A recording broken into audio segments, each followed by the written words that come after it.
talent. What a beautiful, beautiful song. Thank you. Friends, delegates, and fellow citizens, I stand before you this evening with a message of confidence, strength, and hope. 4 months from now, we will have an incredible victory, and we will begin the 4 greatest years in the history of our country. Together we will launch a new era of safety, prosperity, and freedom for citizens of every race, religion, color, and creed. The discord and division in our society must be healed. We must heal it quickly. As Americans, we are bound together by a single fate and a shared destiny. We rise together or we fall apart.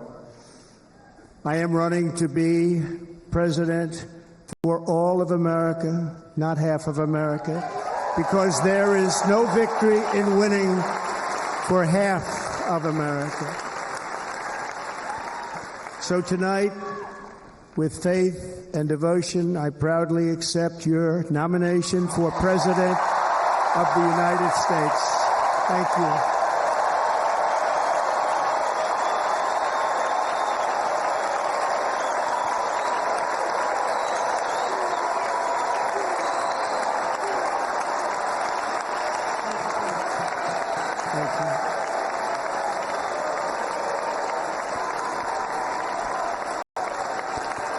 Thank you very much.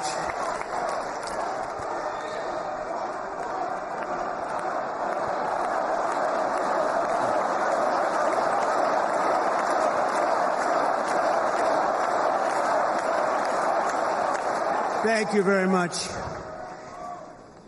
And we will do it right. We're going to do it right. Let me begin this evening by expressing my gratitude to the American people for your outpouring of love and support following the assassination attempt at my rally on Saturday.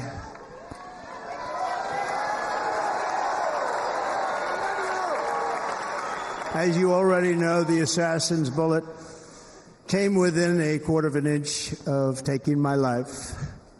So many people have asked me, what happened? Tell us what happened, please. And therefore, I will tell you exactly what happened, and you'll never hear it from me a second time because it's actually too painful to tell. It was a warm, beautiful day in the early evening in Butler Township in the great Commonwealth of Pennsylvania. Music was loudly playing, and the campaign was doing really well. I went to the stage, and the crowd was cheering wildly. Everybody was happy. I began speaking very strongly, powerfully, and happily because I was discussing the great job my administration did on immigration at the southern border. We were very proud of it.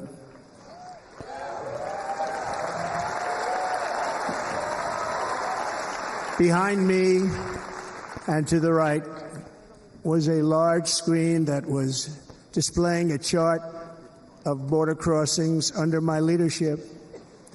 The numbers were absolutely amazing. In order to see the chart, I started to, like this, turn to my right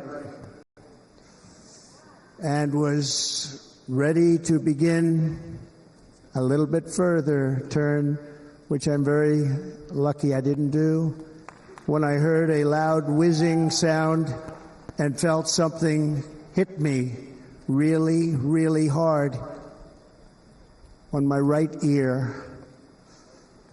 I said to myself, wow, what was that?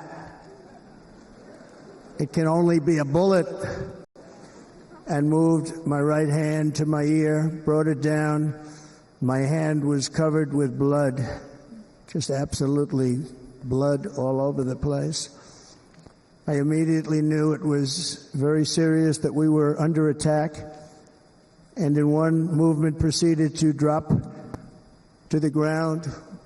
Bullets were continuing to fly as very brave Secret Service agents rushed to the stage, and they really did. They rushed to the stage.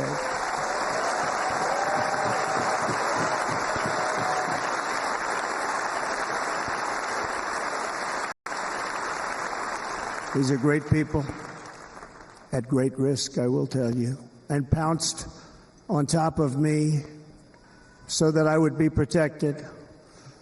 There was blood pouring everywhere, and yet, in a certain way, I felt very safe because I had God on my side. I felt that.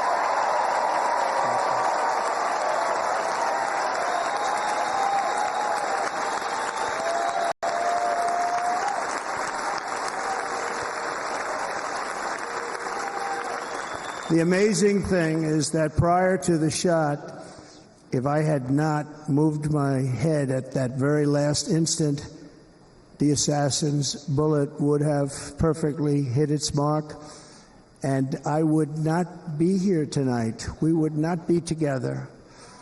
The most incredible aspect of what took place on that terrible evening in the fading sun was actually seen later.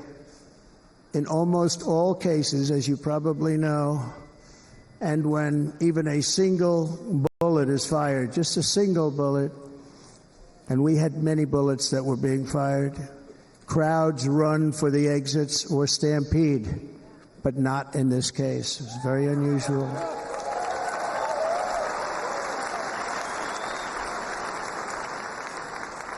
This massive crowd of tens of thousands of people stood by and didn't move an inch. In fact, many of them bravely but automatically stood up looking for where the sniper would be. They knew immediately it was a sniper, and then began pointing at him. You can see that if you look at the group behind me. That was just a small group compared to what was in front.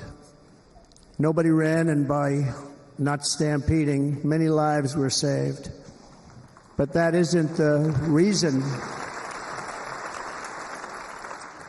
that they didn't move. The reason is that they knew I was in very serious trouble. They saw it. They saw me go down.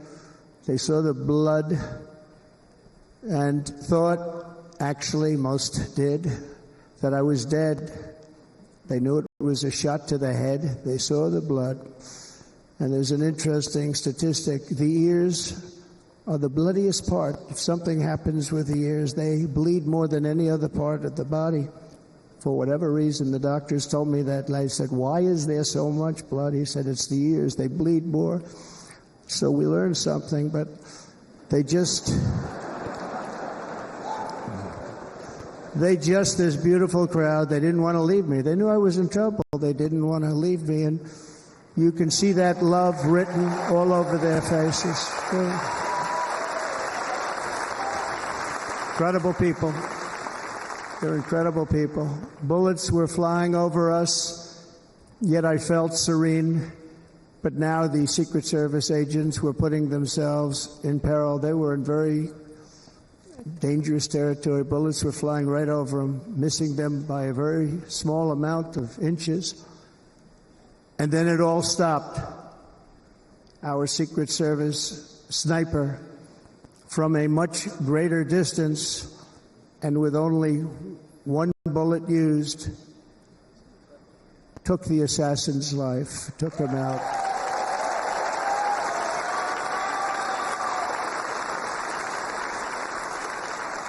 I'm not supposed to be here tonight. Not supposed to be here. Yeah.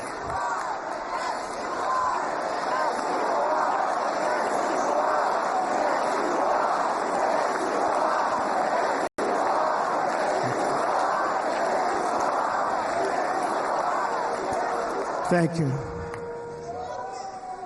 But I'm not. And I'll tell you, I stand before you in this arena only by the grace of Almighty God.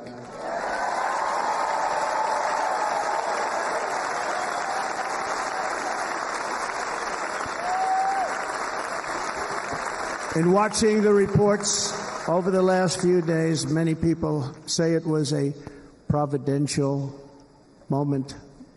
Probably was. When I rose, surrounded by Secret Service, the crowd was confused because they thought I was dead, and there was great, great sorrow. I could see that on their faces as I looked out. They didn't know I was looking out. They thought it was over. But I could see it, and I wanted to do something to let them know I was okay. I raised my right arm, looked at the thousands and thousands of people that were breathlessly waiting, and started shouting, "Fight, fight, fight."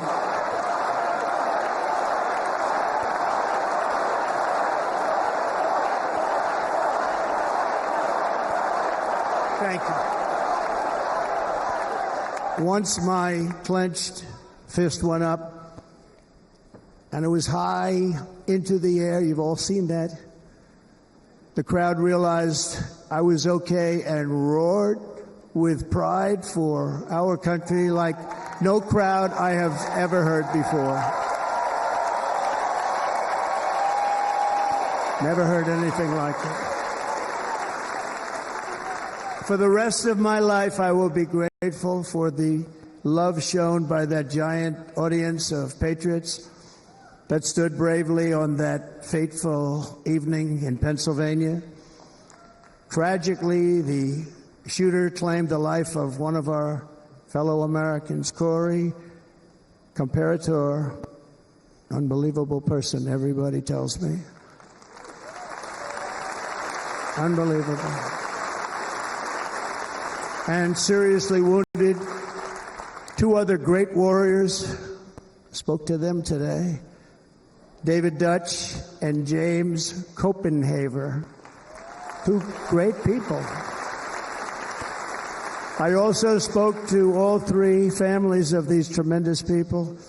Our love and prayers are with them, and always will be. We're never going to forget them. They came for a great rally. They were serious Trumpsters, I want to tell you. They were serious Trumpsters, and still are. But Corey, unfortunately, we have to use the past tense. He was incredible. He was a highly respected former fire chief, respected by everybody. Was accompanied by his wife, Helen, incredible woman. I spoke to her today, devastated, and two precious daughters. He lost his life selflessly, acting as a human shield to protect them from flying bullets. He went right over the top of them and was hit. What a fine man he was.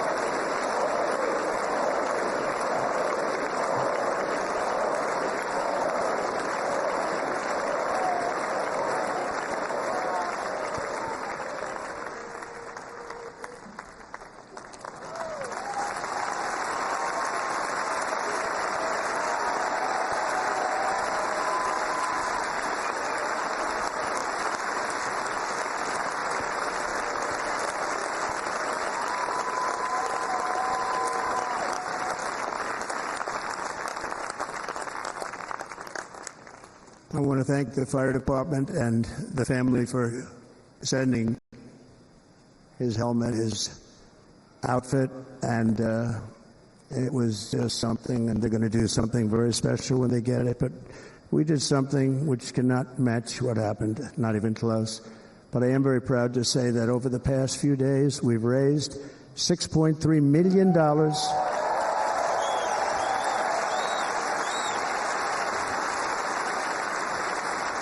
for the families of David, James, and Corey, including from a friend of mine just called up. He sent me a check right here. I just got it. $1 million from Dan Newland. Thank you, Dan. And again, when speaking to the family, I told them, I said, well, I'm going to be sending you a lot of money, but it can't compensate. They all said the same thing. You're right, sir. We appreciate so much what you're doing, but nothing can take the place in the case of Corey. And the other two, by the way, they were very, very seriously injured, but now they're doing very well. They're going to be okay. They're going to be doing very well.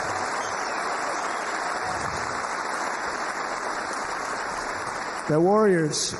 So now I ask that we observe a moment of silence in honor of our friend Corey.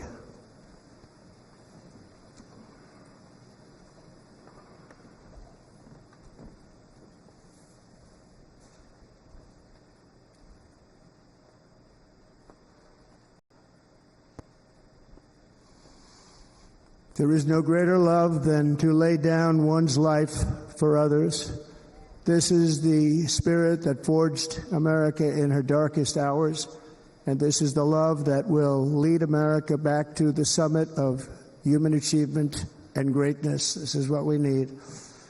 Despite such a heinous attack, we unite this evening more determined than ever. I am more determined than ever, and so are you. So is everybody in this room.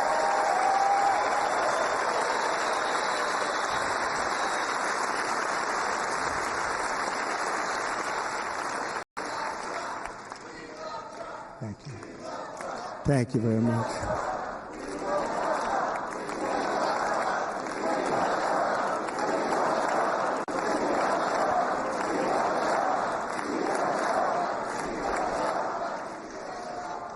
Our resolve is unbroken and our purpose is unchanged to deliver a government that serves the American people better than ever before.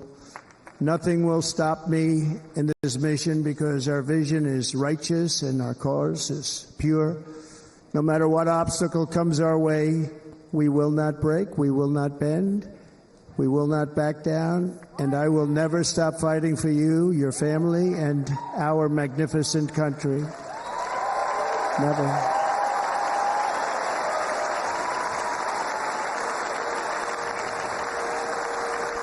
And everything I have to give with all of the energy and fight in my heart and soul, I pledge to our nation tonight. Thank you very much. I pledge that to our nation. We're going to turn our nation around, and we're going to do it very quickly. Thank you.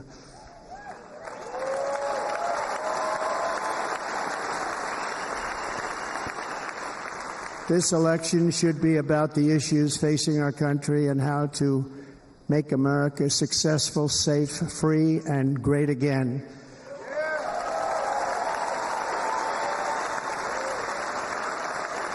In an age when our politics too often divide us, now is the time to remember that we are all fellow citizens. We are one nation under God, indivisible, with liberty and justice for all.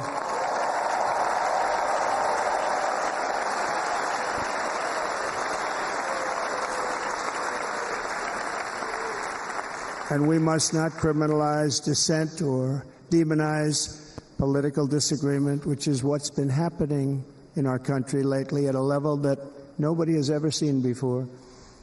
In that spirit, the Democrat Party should immediately stop weaponizing the justice system and labeling their political opponent as an enemy of democracy.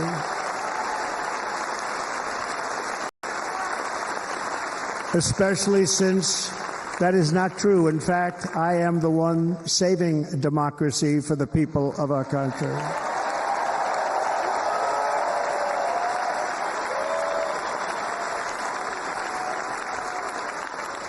And very big news, as you probably just read, on Monday a major ruling was handed down from a highly respected federal judge in Florida, Eileen Cannon, finding that the prosecutor and the fake documents case against me were totally unconstitutional, and the entire case was thrown out of court. With all of that publicity, thrown out of court. If Democrats want to unify our country, they should drop these partisan witch hunts, which I have been going through for approximately 8 years. And they should do that without delay and allow an election to proceed that is worthy of our people. We're going to win it anyway, but worthy of. On this journey, I am deeply honored to be joined by my amazing wife, Melania.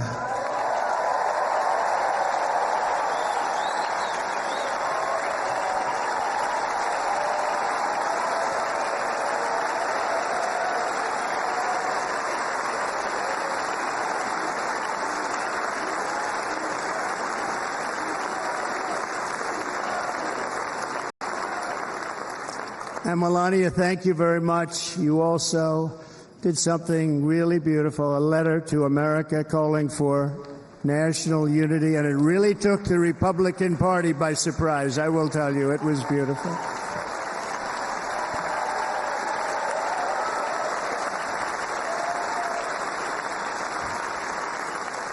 In fact, some very serious people said that we should take that letter and put it as part of the Republican platform. That would be an honor, wouldn't it? Right, Mr. Congressman? But it captivated so many, so I also want to thank my entire family for being here. Don, Kimberly, Ivanka and Jared, Eric and Lara, Tiffany and Michael, Barron. We love our Barron.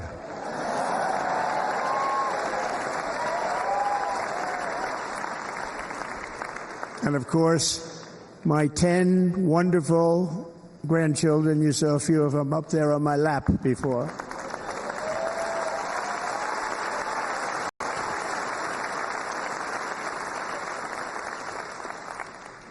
And how good was Dana? Was Dana good? I mean, was he good?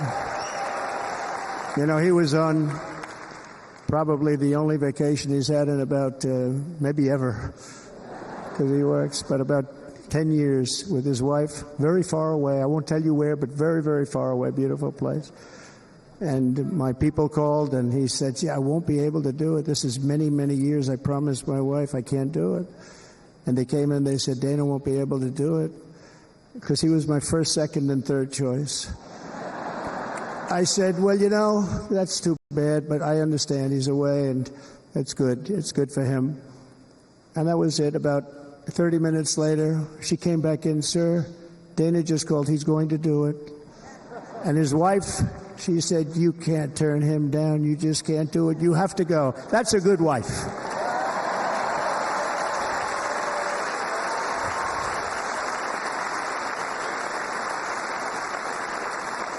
So he got on a plane. He got here a little while ago. Now he's going to get on the plane in a little while, and he's going to go back home to his wife. But they're great, and I just want to thank her and him and their whole family, because that's not easy. And Kid Rock, same thing. Called, he said, I want to be a part of it. I want to be a part, because, Kid does his great song, Big, Big Monster song. I had no idea. He became a friend of mine over the last 10 years. And he's amazing. Everyone loves him. I didn't even know how big he was. He has rallies, 35, 40,000 people he gets every time he goes out. I think he's making so much money, he doesn't know what the hell to do with it. You want to know? And then we have my other friend, and I've known him so long, and we took that song, and it was a big success, but we made that. I saw a chart of great songs to America. That was #1 on the chart recently, #1. So that's Lee Greenwood, a very special, beautiful person. He's a beautiful man. But they all wanted to be here. They called. And how about the Hulkster? How good was he? Is he up? Where is he? Boy, oh boy.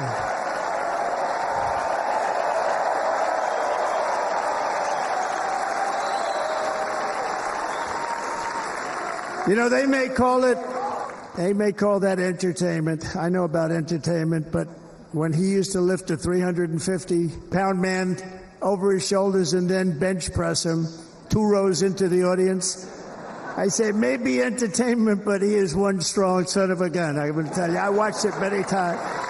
There aren't a lot of entertainers that can do that, right? You were fantastic. Thank you very much. Followed by Eric. What was that all about? Boy, that was good. I didn't want to really come up here. But he was so great, and he's such a good young man. He went through a lot of trouble, and Don last night was incredible. He went through so much trouble. They got subpoenaed more than any people probably in the history of the United States. Every week they get another subpoena from the Democrats, crazy Nancy Pelosi, the whole thing, just boom, boom, boom.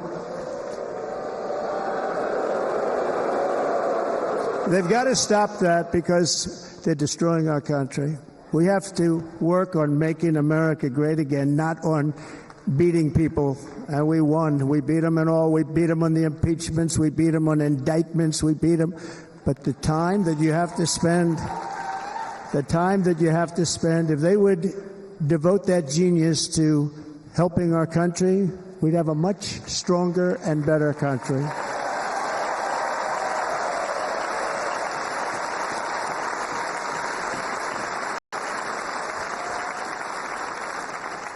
And Jason, the biggest star in country music. Jason, thank you for being here. Jason, thank you very much. Jason Aldean, he's good. I like his wife even better, by the way. She's here. Thank you, Jason. But I'm thrilled to have a new friend and partner fighting by my side. The next Vice President of the United States, the current Senator from Ohio, J.D. Vance, and his incredible wife, Usha.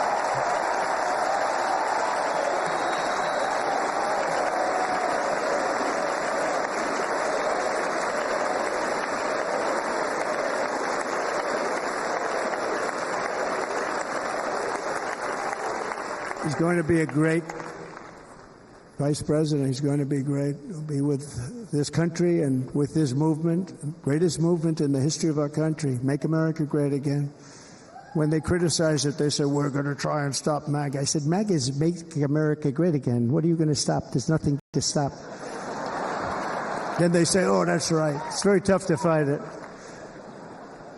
And all of the people that did try and fight it have failed.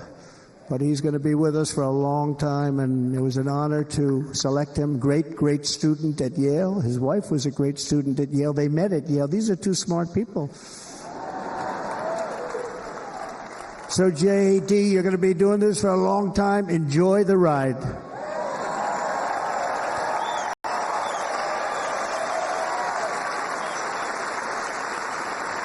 And a very special thank you to the extraordinary people of Milwaukee and the great state of...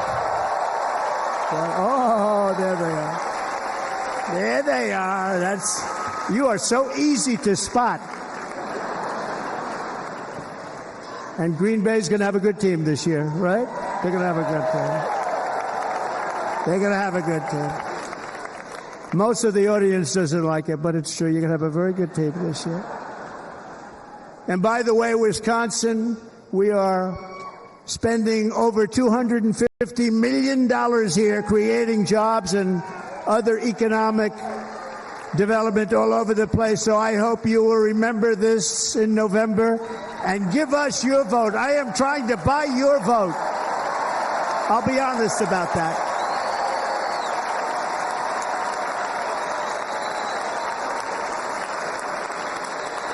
And I promise we will make Wisconsin great again. We're going to make it. Thank you, Mr. Governor. Thank you very much. Thank you. I'm here tonight to lay out a vision for the whole nation, to every citizen, whether you're a young or old man or woman, Democrat, Republican, or independent, black or white, Asian or Hispanic.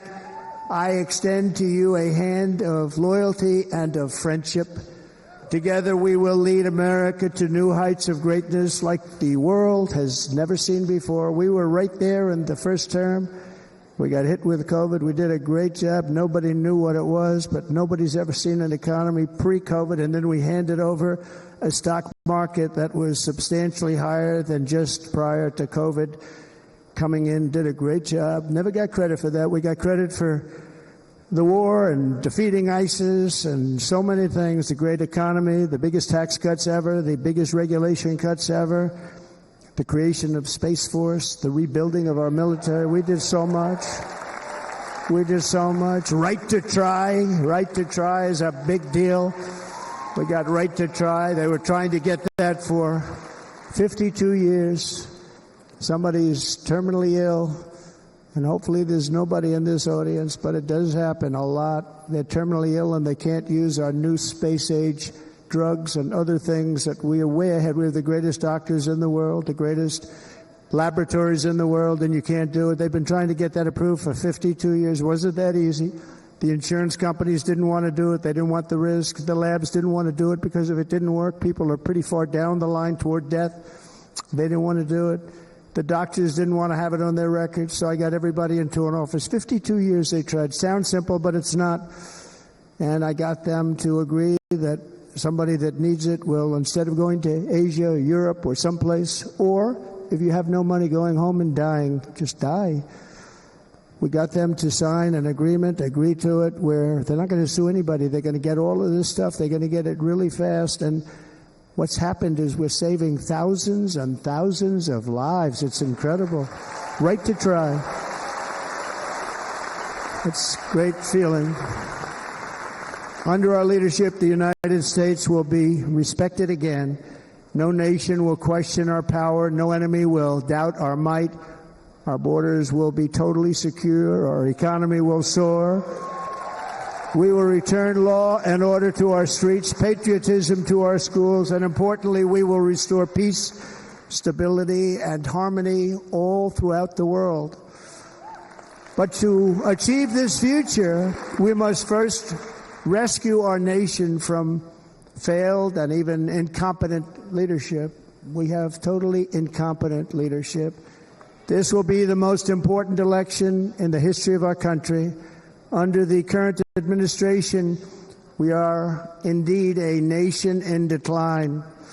We have an inflation crisis that is making life unaffordable, ravaging the incomes of working and low-income families, and crushing, just simply crushing our people like never before. They've never seen anything like it. We also have an illegal immigration crisis, and it's taking place right now as we sit here in this beautiful arena. It's a massive invasion at our southern border that has spread misery, crime, poverty, disease, and destruction to communities all across our land. Nobody's ever seen anything like it. Then there's an international crisis, the likes of which the world has seldom been part of. Nobody can believe what's happening. War is now raging in Europe and the Middle East. A growing specter of conflict hangs over Taiwan, Korea, the Philippines, and all of Asia. And our planet is teetering on the edge of World War III. And this will be a war like no other war because of weaponry. The weapons are no longer army tanks going back and forth shooting at each other. These weapons are obliteration. It's time for a change. This administration can't come close to solving the problems. We're dealing with very tough, very fierce people. They're fierce people. And we don't have fierce people. We have people that are a lot less than fierce, except when it comes to cheating on elections and a couple of other things. Then they're fierce. Then they're fierce. So tonight, I make this pledge to the great people of America. I will end the devastating inflation crisis immediately, bring down interest rates, and lower the cost of energy. We will drill, baby, drill.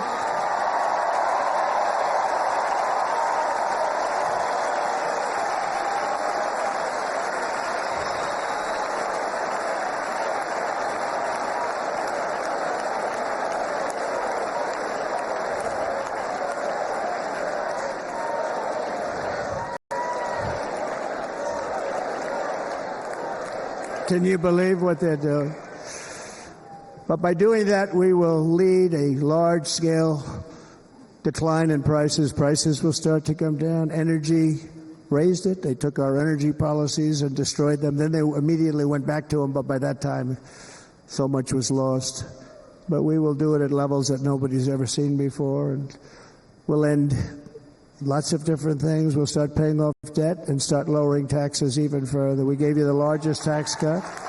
We'll do it more. You know, people don't realize I brought taxes way down, way down, and yet we took in more revenues the following year than we did when the tax rate was much higher. Most people said, how did you do that? Because it was incentive. Everybody was coming to the country. They were bringing back billions and billions of dollars into our country. The companies made it impossible to bring it back. The tax rate was too high, and the legal complications were far too great. I changed both of them, and hundreds of billions of dollars by Apple and so many other companies were brought back into our nation, and we had an economy the likes of which no nation had ever seen. China, we were beating them at levels that were incredible. And they know it. They know it. We'll do it again, but we'll do it even better. I will end the illegal immigration crisis by closing our border and finishing the wall, most of which I've already built.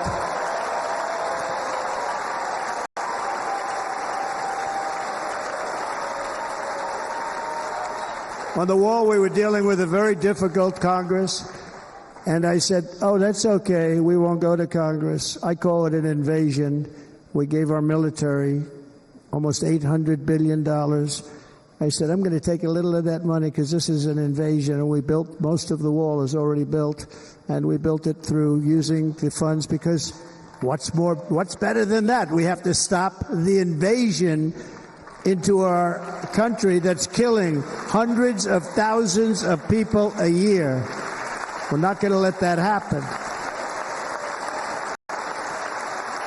I will end every single international crisis that the current administration has created, including the horrible war with Russia and Ukraine, which would have never happened if I was president, and the war caused by the attack on Israel, which would have never happened if I was president. Iran was broke. Iran had no money. Now Iran has $250 billion. They made it all over the last 2.5 years. They were broke. I watched the other day on a show called Deface the Nation. Has anyone seen it? And they had a congressman who was a Democrat say, well, whether you like him or not, Iran was broke dealing with Trump. I told China and other countries, if you buy from Iran, we will not let you do any business in this country, and we will put tariffs on every product you do send in of 100% or more. And they said to me, well, I think that's about it. They weren't going to buy any oil. And they were ready to make a deal. Iran was going to make a deal with us. And then we had that horrible, horrible result that we'll never let happen again. The election result, we're never going to let that happen again. They used COVID to cheat. We're never going to let it happen again.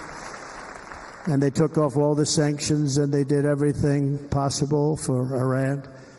And now Iran is very close to having a nuclear weapon, which would have never happened. This is a shame what this administration, the damage that this administration has done. And I say it often, if you took the 10 worst presidents in the history of the United States, think of it, the 10 worst, added them up, they will not have done the damage that Biden has done.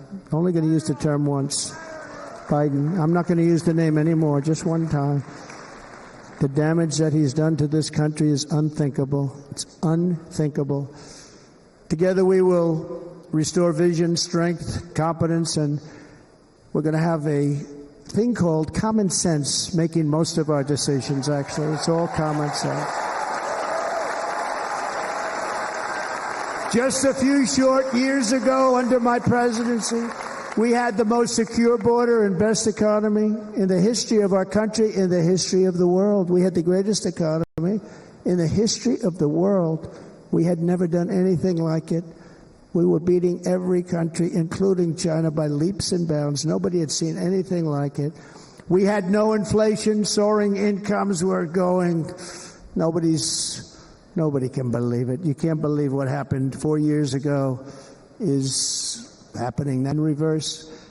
And the world was at peace. Inflation has been a killer for our country. No matter what you make it doesn't matter because inflation is eating you alive. People that were putting away money, they were making great wages, the highest they've ever made, but they were putting away a lot of money. Now they are just being destroyed. They're not putting away anything. They're barely living. They're going into savings accounts. They're taking out their money to live because of inflation. Inflation, remember, it's called a country buster. You can go back to Germany from 100 years ago. You can go back to any country that suffered great inflation. We've suffered the worst inflation we've ever had. But go back and see what's happened to those countries. We've had the worst inflation we've ever had under this person. But in less than 4 years, our opponents have turned incredible success into unparalleled tragedy and failure. It's been a tremendous failure. Today, our cities are flooded with illegal aliens. Americans are being squeezed out of the labor force and their jobs are taken. And by the way, you know who's taking the jobs that are created? 107% of those jobs are taken by illegal aliens. And you know who's being hurt the most by millions of people pouring into our country? The black population and the Hispanic population, because they're taking the jobs from our black population, our Hispanic population, and they're also taking them from unions. The unions are suffering because of it. Thank you. Thank you. I like you too. Thank you very much. Inflation has wiped out the life savings of our citizens and forced the middle class into a state of depression and despair. That's what it is. It's despair and depression. We cannot and will not let this continue. Less than 4 years ago, we were a great nation, and we will soon be a great nation again. We're going to be a great nation again.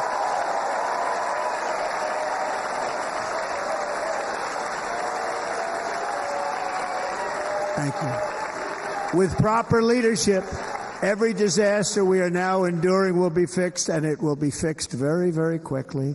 So tonight, whether you've supported me in the past or not, I hope you will support me in the future, because I will bring back the American dream. That's what we're going to do. You don't even hear about the American dream anymore. With great humility, I am asking you to be excited about the future of our country. Be excited. Be excited.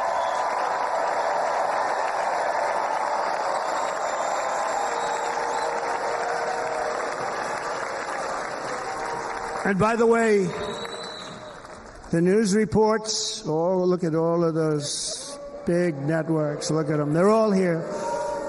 But every one of them has said this could be the most organized, best run, and most enthusiastic convention of either party that they've ever seen.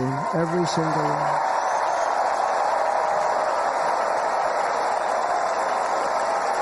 And it's true. It's true. And there's love in the room. There's great love in the room.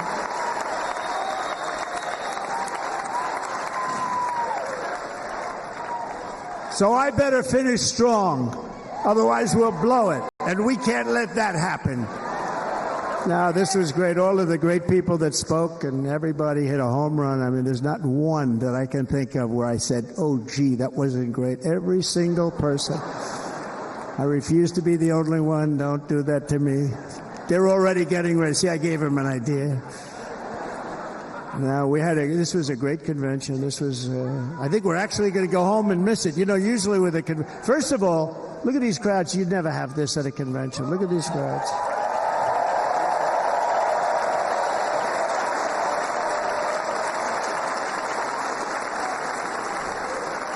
Love. It's about love. This week, the entire Republican Party has formally adopted an agenda for America's renewal, and you saw that agenda. And it's very short compared to the long, boring, meaningless agendas of the past, including the Democrats. They write these things that are hundreds of pages long, and they never read them after they're done. In their case, fortunately, they don't read them because they're pretty bad. It's a series of bold promises that we will swiftly implement when you give us a Republican House. And Mr. Speaker, thank you very much. We have our great Speaker of the House with us tonight. Mr. Speaker, thank you very much. Thank you. A Republican Senate. We have many senators here. And send me back to our beautiful White House just a few short months from now. We're talking about just months. It can't come fast enough. We have to get it done. First, we must get economic relief to our citizens. Starting on day one, we will drive down prices and make America affordable again. We have to make it affordable. It's not affordable. People can't live like this. Under this administration, our current administration, groceries are up 57%, gasoline is up 60 and 70%, mortgage rates have quadrupled. And the fact is, it doesn't matter what they are because you can't get the money anyway. You can't buy houses. Young people can't get any financing to buy a house. The total household costs have increased an average of $28,000 per family under this administration. Republicans have a plan to bring down prices and bring them down very, very rapidly. By slashing energy costs, we will in turn reduce the cost of transportation, manufacturing, and all household goods. So much starts with energy. And remember, we have more liquid gold under our feet than any other country by far. We are a nation that has the opportunity to make an absolute fortune with its energy. We have it, and China doesn't. Under the Trump administration, just 3.5 years ago, we were energy independent. But soon we will actually be better than that. We will be energy dominant and supply not only ourselves, but we will supply the rest of the world with numbers that nobody has ever seen, and we will reduce our debt, $36 trillion. We will start reducing that, and we will also reduce your taxes still further. Next, and by the way, they want to raise your taxes 4 times, think of it. And all my life I grew up watching politicians. I always loved politics. I guess I was on the other side. I'd watch and they were always talking about, we will give you a tax cut. We will give you a tax cut. My whole life I was watching, I will give you a tax cut, right, Mr. Congressman? That's all they talked about. This is the only administration that said, we're going to raise your taxes by 4 times what you're paying now, and people are supposed to vote for them? I've never heard it. You're paying too much. We're going to reduce your taxes still further. We gave you the biggest one, as I said. We're going to give you more, and it's going to lead to tremendous growth. We want growth in our country. That's what's going to pay off our debt.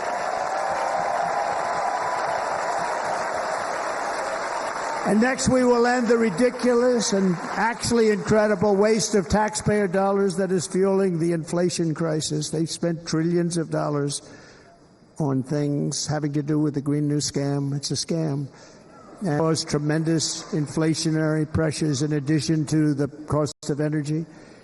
And all of the trillions of dollars that are sitting there not yet spent, we will redirect that money for important projects like roads, bridges, dams, and we will not allow it to be spent on meaningless Green New Scam ideas.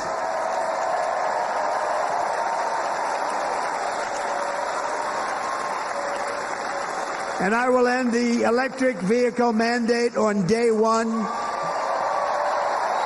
It will create massive numbers of jobs. We will take over the auto industry again, and many, many hundreds of thousands of jobs. We lost so many jobs over the years. If you go back 20, 25 years, they've stolen, going to China and Mexico, about 68% of our auto industry manufacturing jobs. We're going to get them all back. We're going to get them all back, every one of them. At the center of our plan for economic relief are massive tax cuts for workers that include something else that's turned out to be very popular, actually. Here it's very popular in this building and all those hotels that I saw that are so nice. I'm staying in a nice one. It's called no tax on tips. No tax on tips. No tax on tips.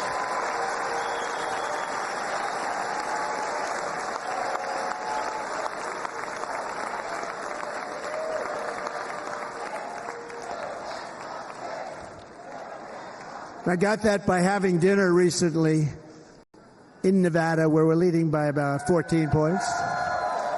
Hello. I'll see you there very soon, everybody. And we're having dinner at a beautiful restaurant in the Trump building on the Strip, and it's a great building, and the waitress comes over. How's everything going? A really nice person. How's everything? Oh, sir, it's so tough. The government's after me all the time on tips, tips, tips. I said, well, they give you cash. Would they be able to find him? She said, actually, and I didn't know this, she said, very little cash is given.